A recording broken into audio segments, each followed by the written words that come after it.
नमस्कार विद्यार्थी मित्रांनो, आता येणाऱ्या पुढच्या महिन्यामध्ये नीटचा पेपर होत आहे. तसेच टीचा पेपर असो, इंजिनिअरिंग CET असो, याविषयी सविस्तर माहिती आपल्या चॅनलवर मिळतच असते. परंतु नीट नंतर कोणकोणते डॉक्युमेंट आवश्यक असतात ॲडमिशन प्रोसेससाठी बऱ्याचशा विद्यार्थ्यांना माहीत नसतं. खेड्यागावातील विद्यार्थ्यांना याविषयी अवेअरनेस नसतं. त्यासाठी आपण हा व्हिडिओ बनवत आहोत. तर हा व्हिडिओ थोडा मोठा होईल पण हेल्पफुल असेल तुम्हाला. तर चला आपण बघूयात. तर सर्वात पहिले आपण सगळ्या कॅटेगरीसाठी एक जनरल काय काय डॉक्युमेंट लागतात त्याविषयी पाहूयात. तर सगळ्यात पहिले बघितलं गेलं तर नीट UGचा जे 2025मध्ये तुम्ही ऑनलाईन ॲप्लिकेशनचा कन्फर्मेशन जे पेज असतं ते तुमच्याकडे असले पाहिजे. त्याच्या 2 ते 3 कॉपी असल्या पाहिजे. तसेच ॲडमिट कार्डच्या 2 ते 3 कॉपी असल्या पाहिजे. नीटचा जो रिझल्ट लागला आहे त्याच्या 3 प्रिंट तुमच्याकडे असल्याच पाहिजे. नंतर सेकंड थिंग की स्टुडंट जो आहे त्याच्याकडे त्याचा वैयक्तिक मोबाईल असला पाहिजे आणि त्याचा एक वैयक्तिक ईमेल ID असला पाहिजे, जेणेकरून त्याला OTP आल्यावर आम्हाला मदत होईल आणि त्यालाही सोपं जाईल.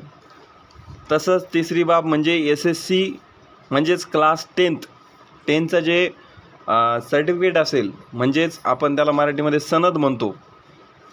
कारण की ती कशासाठी लागतं आहे की तुमची जी डेट ऑफ बर्थ आहे ती त्याच्यावरती लिहिलेली असते, ते जेणेकरून तुमची ॲक्च्युअल डेट ऑफ बर्थ काय आहे ते तुम्हाला मिळू शकते.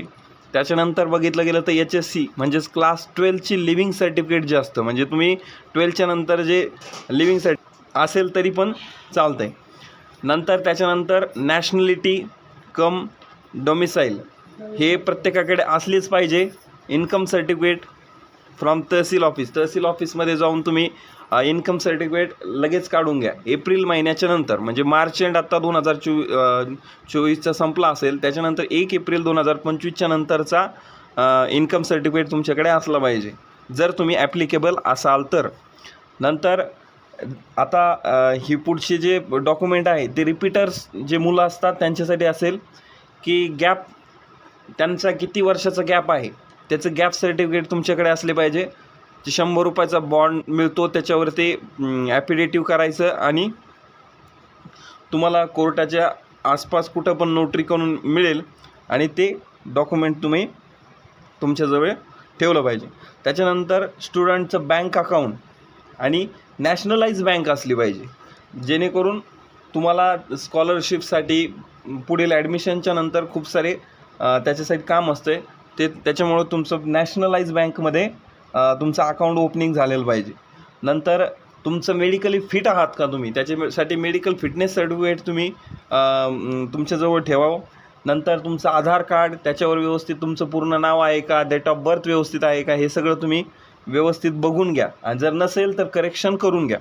त्याच्यानंतर जर तुम्ही ॲप्लिकेबल असाल तर मायग्रेशन सर्टिफिकेटसुद्धा तुम्हाला आउटसाईड ऑफ महाराष्ट्र जर ॲडमिशन करायचं असेल तर मायग्रेशन सर्टिफिकेटसुद्धा लागू शकते.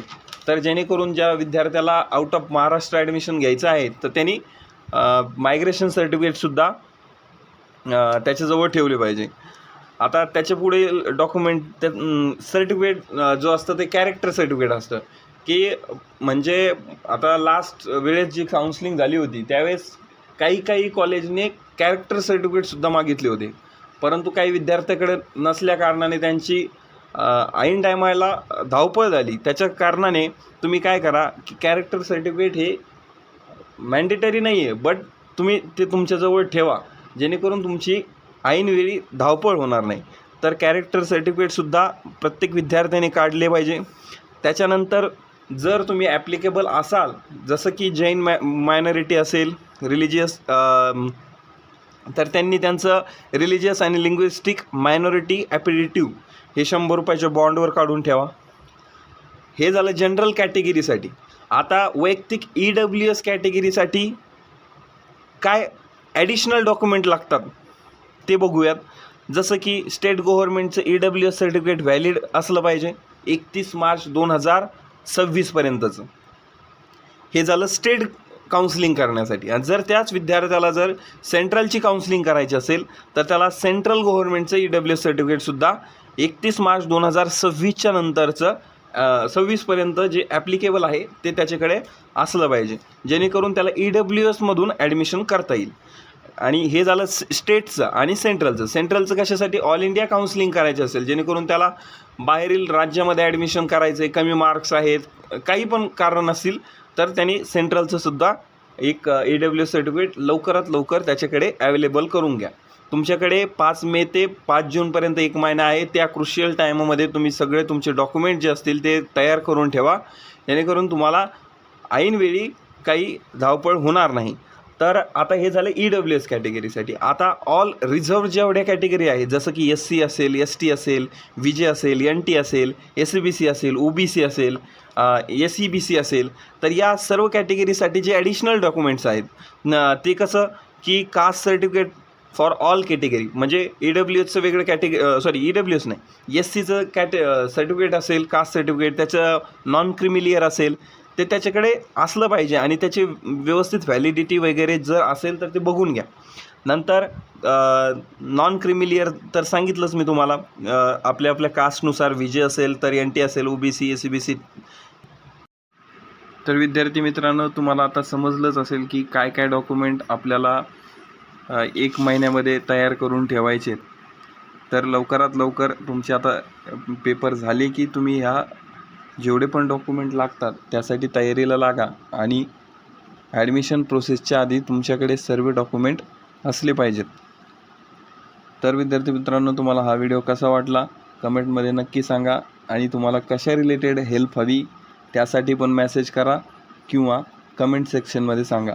आणि जर पेड काउन्सिलिंग करायची असेल तर मी दिलेल्या नंबरवरती कॉल किंवा व्हॉट्सॲप करू शकता. थँक्यू.